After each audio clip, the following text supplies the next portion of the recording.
What you need to say is the ultimate multitasker. It's the code in your DNA, the energy in your food, and the atmospheric blanket that keeps our planet from being a frozen rock. For millions of years, Earth maintained a delicate balance, moving carbon between the air, the ocean, and the ground in a steady, ancient rhythm. Today, that balance is broken. Think of the planet as having carbon sinks and sources. Sinks are like savings accounts that lock carbon away.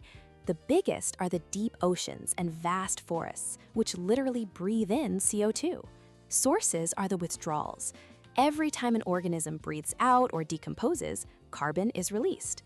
This natural flow is what fuels the greenhouse effect, trapping just enough of the sun's heat to make life possible.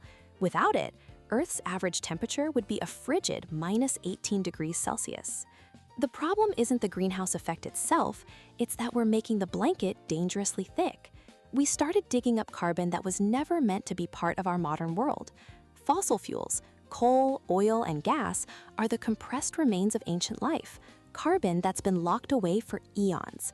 By burning them, we are releasing hundreds of millions of years' worth of stored carbon in the span of just a few generations.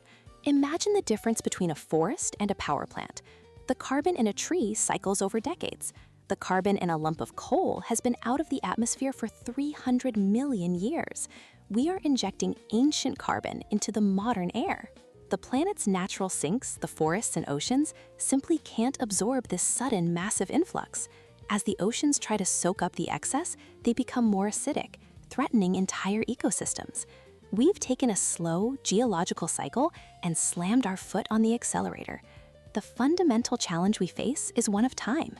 We've disrupted a balance that was millions of years in the making.